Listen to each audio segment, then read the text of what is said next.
පාරම්පරික නැටුමත් එක්ක යන කතා පොතක් හින්දා අපිට මයුරාවන්ව සම්බන්ධ කරගන්න පුළුවන්. උදාහරණයක් විදිහට මොනවා කොහොමද වේදිකාවට එන්නේ? තෙහින් තාක්කු තෙහින් චින් ගා තාත් චින් තාරිකෙට තෙහින් තාක්කු තෙහින් චින් ගා තාත් වලින්ගු මට වතුර ටිකක් දෙන්න දාන්න.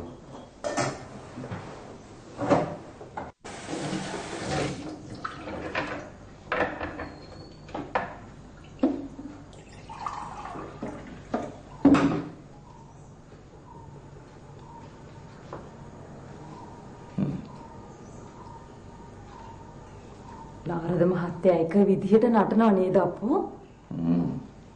හැබැයි ලස්සනයි. පහ වැටෙනවා. පාලිකුත් වහ වැටෙනවා. මම අනේ නෑ අපෝ. ඒත් මම නාරද මහත්තයාට ආසයි. නාරද මහත්තයාට විතරක්ද? අනේ නෑ. මෙහාට එන හැමෝටම රන්මලී මිසීට ප්‍රසාදි මිසීට අපේ මහත්තයාට ඒගොල්ලෝ කලාකාරයෝනේ හරිම සුන්දරයි. හරියට නවකතාවක චරිත වගේ.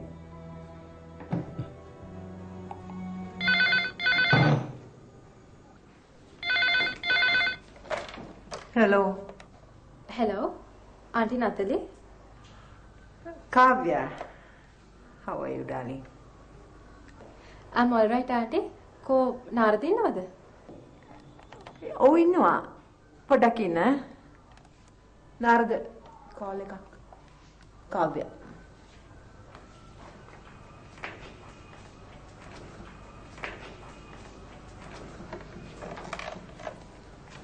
මොකාගේ? බෙහෙත් බිව්වා. නෑ අමතකුනේ නෑ. ඉක්මනට එන්න.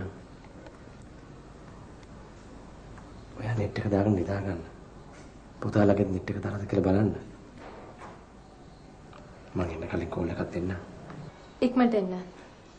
ඉක්මනට එන්න.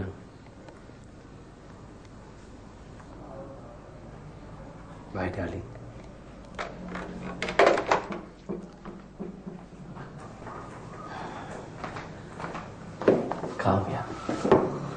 කාව්‍ය මං ගැන හරියට වද වෙනවා. දවසකම අපි ගෙදර. ඉතින් එහෙ ගිහිල්ලාම ලියන්න තිබුණානේ. ඇයි මෙහෙ ආවේ? ඒක නැත්ත තමයි.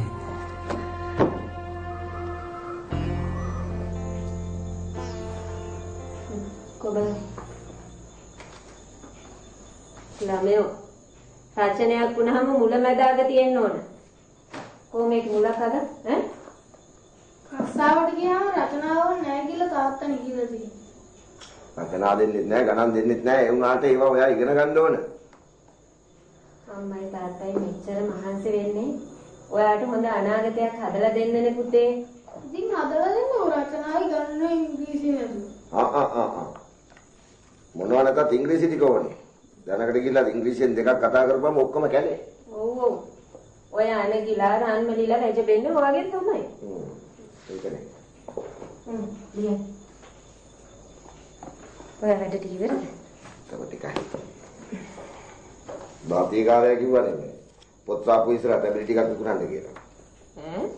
ඔය මිනිහට ලැජ්ජ නැද්ද? හැබැයි ටැබ්ලට් නම් පොත් වගේ නෙමෙයි ග්‍රීස්මෙට පටස් ගාලා නිකරනවා. අනේ කිරින් ටැබ්ලට් විකුණුණා කියන එක වැරදි වැඩක් නේ. බාපිකාරගේ කටින් ඔක ගිලිච්ච එක ලොකු දෙයක්. ආතේ මහා මුතු මිනිහ. රචනා ලියන්න බෑ මේක නෑ එළියස්සේ. එහෙනම් ඔයා කාමරේට යන්න. අපි මොනවටද යාගේ කිරිපල්ලට ගාන්න යන්නේ? අපි අපේ ගමන යනවා මිසක. දීකිරි කෙනාවදී කිරි මේ පිටලාට ගුණ දෙන දීකිරි මුට්ටිය බිඳුනොත් ඉතින් දීකිරි ඉවරයි.